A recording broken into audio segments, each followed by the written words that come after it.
My father had been gone for less than 48 hours when my sister-in-law leaned toward me and whispered, "So, we should talk about the money." We were still dressed in black. The office flowers hadn't even wilted yet. Around us, coworkers spoke in hushed voices, sharing memories of the man who built an $800 million company from the ground up. Some of them had cried at the funeral, some were still crying now, but Emily wasn't mourning. She was calculating. She smiled like this was a casual family discussion, like my father's death had simply cleared a scheduling conflict. "Daniel will take over," she said softly. "It's what everyone expects." I nodded. I said nothing, because arguing would have warned her. And what Emily didn't realize, what none of them realized, was that my father had already decided who would own everything, long before she ever made her move. The funeral ended the way funerals always do, slowly, painfully, and without answers. People lingered. No one wanted to be the first to leave. My father had been more than a CEO to them. He was the kind of man who remembered birthdays, who showed up at warehouses at dawn, who knew the names of people others called replaceable. I stood near the back, hands folded, listening as coworkers shared quiet memories. He saved my job during the recession. He paid for my daughter's surgery. He believed in me when no one else did. Then I noticed Emily. She wasn't listening. She was scanning the room. Her eyes moved from face-to-face board members, department heads, regional directors, like she was mentally sorting who mattered and who didn't. Every few seconds, she leaned in to whisper something to my brother, Daniel. He nodded. A lot. When people approached him with condolences, he didn't say, "Thank you." He said, "I'll take good care of things." That word "things" landed wrong. After the service, as the crowd slowly shifted toward the reception hall, Emily finally approached me. She wrapped her arms around me in a hug that felt carefully measured, like a public performance. "I can't imagine how hard this must be for you," she said. Her voice was soft, sympathetic, perfect. "Thank you," I replied. She pulled back just enough to look at my face.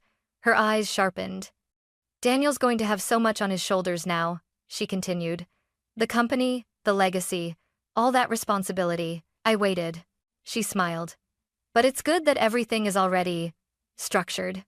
I felt my chest tighten. "Structured how?" She waved a hand casually. "You know, succession, control, stability. People need to feel reassured." Reassured. My father had been gone for 2 days, and she was already managing optics. Across the room, I saw Mark, our head of operations, watching the interaction closely. When our eyes met, he raised an eyebrow slightly, just enough to say, "I see it too." Emily followed my gaze and laughed lightly. "Oh, don't worry. Everyone will be taken care of." Then she lowered her voice. "Of course, not everyone needs to stay involved at the same level." There it was, the unspoken line. I took a slow breath. "What do you mean?" She tilted her head, studying me like a puzzle she'd already solved. "You've always been so good behind the scenes," she said. "Details, organization, support roles." Support roles. Daniel finally spoke up. "Emily just means you don't have to stress anymore, Sarah. You've done enough." I looked at my brother, really looked at him. His black suit was tailored perfectly, his posture confident. But his eyes kept darting toward Emily, as if waiting for cues. "I'm not stressed," I said evenly. Emily's smile tightened. "That's good. Because things will move fast now." She gestured toward a small group of executives standing near the windows. "We're having a private meeting tomorrow morning. Just family and leadership." "Family," I repeated. She nodded. "Of course." But her tone made it clear, she didn't mean me. As she turned away, Mark approached. "I'm sorry," he said quietly. "I know today must be overwhelming." "It is," I replied. He hesitated, then leaned closer. "For what it's worth, people are noticing." I glanced back at Emily, now laughing softly as she whispered something to one of the board members. "I hope so," I said. Because what they were seeing wasn't grief. It was ambition, raw, impatient, and already reaching for things that didn't belong to it. And this time, I wasn't going to pretend not to notice. I didn't always plan to stay quiet. In the early years, I spoke up. I offered ideas in meetings. I corrected mistakes before they became disasters. But every time I did, someone smiled politely and said, "Let Daniel handle that." So I learned. I learned that if I solved problems silently, they stayed solved. If I waited for credit, nothing moved. While Daniel traveled to conferences and posed for photos, I sat in windowless rooms, negotiating contracts no one wanted to touch. When suppliers threatened to walk, I talked them down. When regulators asked questions, I answered them carefully, completely, legally. No applause, no spotlight, just results. My father noticed, even if he never said it out loud.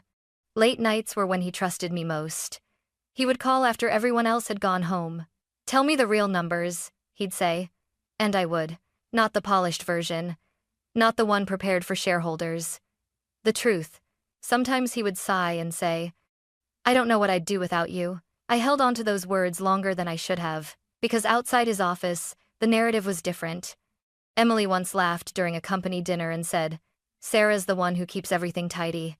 I'd fall apart without her spreadsheets. People chuckled. I smiled. Daniel never corrected her. At first, I told myself it didn't matter. Titles were temporary. Impact was permanent. I believed that if I kept the company safe, the company would keep me safe too. That belief cracked the morning after the funeral. I arrived early, like always. The building was quiet, the kind of quiet that feels heavier after loss. I poured myself coffee and opened my inbox. There were emails I hadn't been copied on. Calendar invites marked private. Documents flagged executive only. I scrolled, my stomach tightening. When Daniel and Emily arrived, they walked past my desk like I wasn't there. "Morning," I said. Daniel hesitated, then nodded. "Hey." Emily didn't even look at me. I followed them into the conference room anyway. I took my usual seat, opened my notebook, and waited. Emily cleared her throat. "Before we begin," she said, "we've decided to streamline communication during this transition." She slid a printed list across the table. Names, departments, access levels. My name was there, but lower than it had ever been. "Support functions will report upward," she continued. "This will help reduce confusion." Reduce confusion. I raised my hand slightly. "Is legal aware of these changes?" Emily smiled without warmth. "They will be." Daniel shifted uncomfortably. "Sarah, you don't have to worry about this stuff anymore." I looked at him. "This is my stuff." He opened his mouth, then closed it again. Emily leaned forward. "You've done great work," she said slowly, like explaining something to a child. "But leadership needs vision, presence, confidence, confidence." The room felt smaller, warmer, like the air had been quietly rearranged without my consent. I nodded once. "If that's how you want to proceed." Emily exhaled, relieved. "I knew you'd understand." But what she mistook for understanding was calculation. That afternoon, Mark stopped by my office again. He didn't sit. "They're locking people out," he said. "Finance, legal, even it." I closed my laptop. "Then they're moving faster than I thought. Should we be worried?" I thought of my father, of his late-night calls, of the envelope he'd pressed into my hand years ago and told me never to open unless I had to. "Yes," I said quietly, "but not for the reason they think."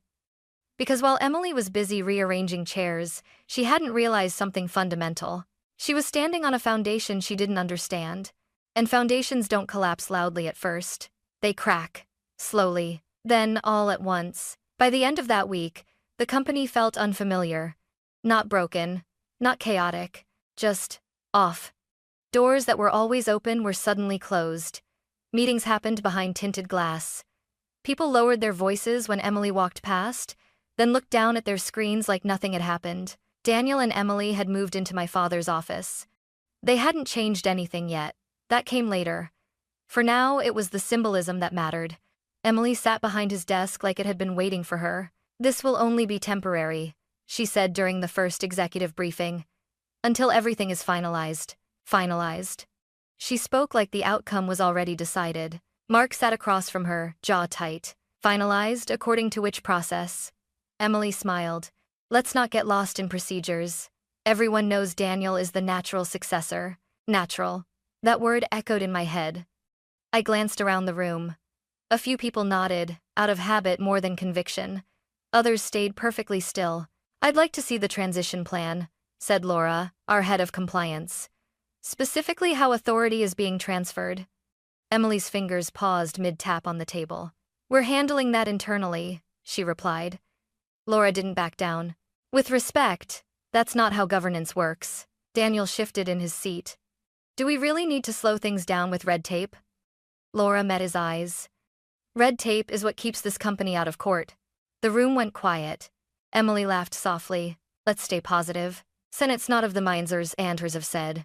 But positivity couldn't cover the tension anymore. Later that day, an internal memo went out announcing temporary leadership realignment. No signatures, no legal citations, just language designed to sound official. My phone buzzed nonstop.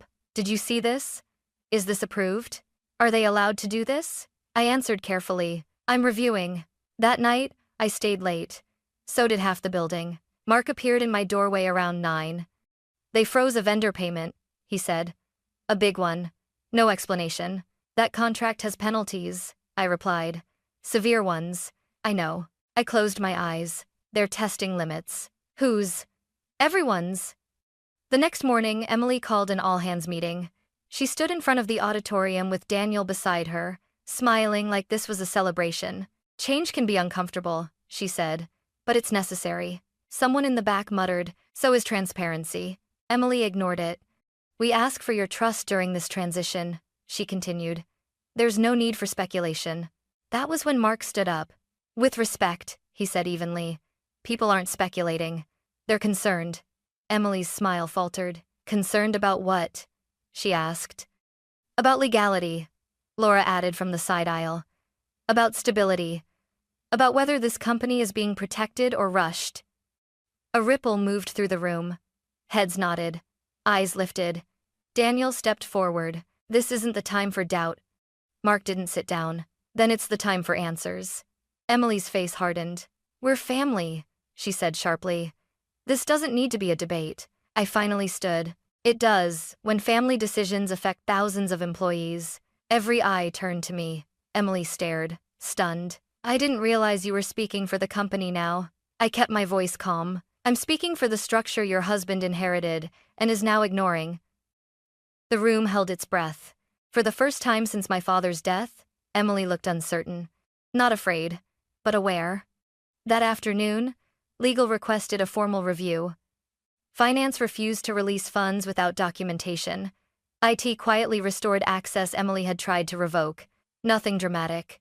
No shouting. No chaos. Just resistance. That evening, Mark sent me a single message. If you have something, now would be the time. I looked at the locked drawer in my desk, at the envelope inside, at my father's handwriting. Only open if they crossed the line. They had crossed it. And tomorrow, I was going to stop pretending I didn't see it. I waited until the building was almost empty. The lights on my floor were dimmed automatically after 7, but my office stayed lit. I locked the door, pulled the drawer open, and took out the envelope I had promised myself I would never need. My father's handwriting was steady, precise. If you're reading this, it means they stopped listening. I sat down. Inside were folders organized, labeled, impossible to misinterpret. Trust agreements, loan records, board contingencies. Not emotional words, not personal grievances, just facts. Page after page showed a pattern that made my chest tighten. Every emergency fund Daniel had received, every temporary advance Emily had framed as support, all of it categorized the same way. Debt, not gifts, not inheritance. Liabilities. And then I saw the clause my father had underlined in blue ink. In the event that total personal liability exceeds the threshold, all associated voting rights and succession privileges are suspended until settlement. Suspended. Not delayed. Not negotiated. Gone. I leaned back and stared at the ceiling. For the first time since the funeral, I let myself feel it: grief, anger, relief, all tangled together. My father hadn't been naive. He had been patient. The next morning, Emily called me into her office. She didn't invite me to sit. We need to talk about your role, she said, folding her arms. You've been disruptive. I nodded. I've been careful, she scoffed. You're encouraging doubt. That's dangerous in a transition. What's dangerous, I replied evenly, is bypassing governance. Her eyes flashed. Daniel is the heir. He's the son, I corrected. Those aren't the same thing. She stepped closer. You think you're smarter than us? I met her gaze. No, I think my father was. Her smile vanished. Be very careful, she said. You don't want to isolate yourself. I thought of the coworkers who had quietly pushed back, of Mark refusing to release funds, of legal reopening files. I'm not isolated, I said. I'm aligned. She dismissed me with a sharp gesture. We'll discuss this later. But later never came the way she expected. By noon, compliance had issued a formal inquiry. Finance flagged inconsistencies. Legal requested documentation Emily couldn't produce. The company didn't panic. It paused. That afternoon, Daniel cornered me near the elevators. What are you doing? He hissed. I'm protecting the company, I replied. You're undermining me. I looked at him, really looked at him, and realized something painful. He didn't feel betrayed. He felt exposed. This doesn't have to be a fight, he said quietly. We're family. I held his gaze. Then start acting like it. The elevator doors opened. He didn't step inside. By the end of the day, the board scheduled an emergency session for Monday morning. Emily called it a misunderstanding. Legal called it a review. Mark called me after hours. People are ready, he said. They just needed proof. I closed my laptop slowly. They'll get it, I replied. Because once those documents were on the table, this wouldn't be about ambition or grief anymore. It would be about accountability. And accountability doesn't care who you married or whose name you share. The boardroom had never felt so small. Monday morning, 8 a.m. Sharp. Every seat was filled. Some people stood along the walls, pretending they were only there to observe. No one spoke above a whisper. Coffee cups sat untouched. Emily entered first. She wore white, crisp, confident. Like this was a ceremony meant to crown her, not question her. Daniel followed, jaw tight, eyes fixed straight ahead. Emily smiled as she took her seat at the head of the table. Thank you all for coming on such short notice, she said smoothly. I know emotions are still high, but it's important we move forward with clarity and unity. Unity. She nodded toward the screen behind her. We'll begin by formalizing interim leadership so we can reassure our partners. Mark didn't sit. Before we do that, he said calmly, there are unresolved legal matters. Emily's smile thinned. We've already addressed those. Laura adjusted her glasses. No, you haven't. A murmur rippled through the room. Emily folded her hands. With respect, this meeting is about succession, not hypotheticals. That depends, I said quietly, on whether succession is still valid. Every head turned. Emily's eyes locked onto mine. Sarah, she said carefully, this is not the time. It's exactly the time. I stood. My legs felt steady, even if my chest didn't. For the last week, I continued, decisions have been made without authorization, funds frozen without cause, governance protocols ignored. Daniel leaned forward. You're exaggerating. I met his gaze. I'm documenting. I clicked the remote. The first document appeared. Loan agreement. Daniel Harper. Emily frowned. What is that? Support? She said automatically. Family support. I shook my head. Debt. The word landed hard. Laura leaned closer to the screen. This is binding. Emily stood abruptly. This is internal family business. Mark spoke before I could. No, this is corporate liability. More pages followed. Dates, amounts, signatures. Emily's voice sharpened. You're twisting things. I kept going. Clause 14, I said. Voting rights suspended once liability exceeds threshold. Silence. Daniel's face drained of color. That's not... You signed it, Laura said softly. Multiple times. The room felt heavy. Like oxygen had been removed without warning. Emily laughed once short, strained. You expect us to believe this was planned? Yes, I said. Her eyes burned. So, this is your play? You waited until he was gone? I felt something break open in my chest, not rage, but resolve. No, I replied. He waited until you showed him who you were. Mark exhaled slowly. According to these records, the threshold was exceeded months ago. One of the regional directors spoke up, voice shaking. So, authority never transferred? Laura nodded. Correct. Emily looked around the room, searching for support. She found none. Daniel finally spoke, barely audible. What does this mean? I swallowed. It means leadership hasn't been yours, I said. Not legally, not ethically. The room erupted not in shouting but in motion. Papers shuffled, people whispered, phones buzzed. Emily sank back into her chair. For the first time, she looked small. And for the first time since my father died, I felt the weight shift slowly, undeniably away from them. The crown hadn't been stolen. It had never belonged to them at all. No one spoke for several seconds. Not because they didn't know what to say, but because everyone understood exactly what had just happened. The illusion was gone. Emily was the first to move. She stood so abruptly her chair scraped loudly against the floor. "This is outrageous," she said, voice tight but controlled. "You're ambushing us with paperwork while we're grieving." Grieving. The word felt misplaced, like a costume worn too late. Laura didn't raise her voice. She didn't need to. "This isn't an ambush. These documents were signed over several years. They're valid." Emily turned to Daniel. "Say something." He opened his mouth, closed it. His hands were shaking now, resting flat on the table as if to keep himself steady. "I didn't know," he said finally. "I didn't read the fine print." Mark let out a slow breath. "That's not a defense." A few people nodded, not dramatically, just once. Enough. Emily looked around the room again, this time more urgently. "You're really going to let her do this?" she asked, gesturing toward me. "She's always been behind the scenes. She doesn't represent this company." "That did it," someone in the back spoke up. "She represents stability." Another voice followed. "She's the reason our contracts survived last year. And the audits," someone else added. "She fixed those." Emily's eyes widened slightly. This wasn't how it was supposed to go. She had expected confusion, maybe hesitation, not consensus. I stayed standing, though my legs had started to ache. "I never wanted this to be public," I said. "But decisions were being made that put people's jobs and the company's future at risk." Daniel finally looked at me, really looked at me. "You could have warned us." "I did," I replied quietly. "You didn't listen." Laura cleared her throat. "The board needs to determine next steps." Emily straightened, grasping at control. "Yes, exactly. Let's vote." A murmur moved through the room again. Mark shook his head. "There's nothing to vote on until authority is clarified." Laura nodded.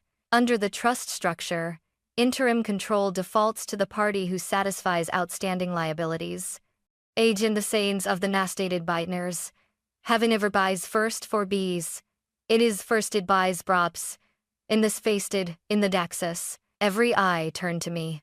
Emily's voice cracked not loud, just sharp. "You paid it?" I didn't smile. "Yes." Daniel pushed back his chair and stood, pacing a few steps before stopping. "So that's it? After everything, after all these years, you just take it?" The room held its breath. "I didn't take anything," I said. "I protected what was already here." Silence. Then Laura spoke the words that shifted everything. "Effective immediately, Daniel's voting rights are suspended pending review." Emily spun toward her. "You can't do that." Laura met her gaze steadily. "I can, and I have." Mark checked his tablet. "Finance is already aligning access accordingly." One by one, people began to move. Phones out, notes taken, systems adjusted. No applause, no celebration, just momentum. Emily sank back into her chair slowly, like the strength had drained from her all at once. She looked at Daniel, searching for reassurance. He had none to give. "This isn't over," she whispered, more to herself than anyone else. I met her eyes across the table. "You're right," I said gently, "but it's no longer yours to decide." The meeting adjourned without ceremony. As people filed out, several paused near me not to congratulate, but to nod, to say, quietly, "Thank you." When the room finally emptied, Mark stayed behind. He looked at the empty chair at the head of the table. "You okay?" I let out a breath I hadn't realized I'd been holding. "I think so." He nodded once. "Your father trusted the right person."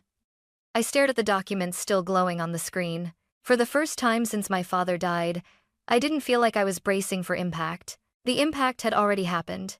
And the company was still standing. The fallout wasn't loud. It was quiet, methodical, almost surgical. By the afternoon, access cards were updated. Legal notices were drafted. Finance restored frozen payments carefully, transparently, by the book. The company didn't spiral. It stabilized. Emily didn't come back to the office. Daniel did, but he stayed in the hallway, pacing, phone pressed to his ear, voice low and strained. When he finally saw me, he stopped. "Can we talk?" he asked. "Not now. Not please. Just talk." We stepped into an empty conference room. The glass walls felt exposed, like nothing was private anymore. "I didn't know," he said again. "About the loans, about the clauses." I folded my arms not defensively, just to ground myself. "You signed them." "I trusted Dad." "So did I." He looked away. "Emily says this is a betrayal." I held his gaze. Emily thought control was automatic. He exhaled sharply. "She's furious." "I know. She says you planned this for years." I shook my head. "No. I planned for the company to survive." Daniel sank into a chair, suddenly looking older than I'd ever seen him. Smaller. "What happens now?" he asked. "The review continues," I replied. "Legal will decide next steps. You'll have representation. Everything will be handled properly." He flinched at the word properly. "So that's it?" he said quietly. "I lose everything?" I softened my voice but not my answer. "You lose control, not dignity. That part is still yours to keep." He didn't respond. Later that evening, Mark stopped by my office one last time. "HR has questions," he said. "So does legal. But," he paused. "People are relieved." "Relieved?" I repeated. He nodded. "They were scared to say anything. Now they feel protected." Protected. That word settled into me differently than power ever had. As I packed up to leave, my phone buzzed. A message from an unknown number. "This isn't over. You embarrassed us." I didn't reply. Instead, I forwarded it to legal. When I finally walked out of the building, the sun was setting behind the skyline. The lights inside the offices flickered on steady, normal, unchanged. The company was still breathing. Emily had wanted a throne. Daniel had expected a crown. What they hadn't understood was this. Real authority doesn't announce itself. It holds the structure together when everything else is trying to fall apart. And tomorrow, I would finish what my father started, not with anger, not with revenge, but with responsibility. The weeks that followed were quieter than I expected. No headlines. No public spectacle. Just work. The board finalized an interim structure. Legal completed its review. Independent auditors confirmed what the documents already showed. Everything moved slowly, carefully, the way my father had always insisted it should. One afternoon, I stood in his old office alone. The desk was still there, scratched, solid, unimpressive by modern standards. I ran my fingers along the edge and thought about all the nights he'd stayed late, choosing responsibility over comfort. He hadn't left me money. He'd left me instructions. Mark knocked softly before entering. "Staff meeting in 10 minutes, he said. "They want to hear from you." I hesitated. "They don't need speeches." He smiled slightly. "They need reassurance." So I stood in front of them, engineers, accountants, managers, people who had built their lives around this company, and I told them the truth. That this place matters, that their work matters, and that no one would be pushed aside quietly ever again. When I finished, there was no applause. Just relief. Later that night, as I locked up, I checked my phone one last time. A notification flashed briefly. Emily had filed legal challenges that went nowhere. Daniel had stepped back entirely. I felt no triumph, only clarity. Because leadership, I learned, isn't about winning. It's about carrying weight without dropping it. My father didn't give me an empire. He gave me the responsibility to protect one. And this time I was ready to hold it openly, legally, and without apology.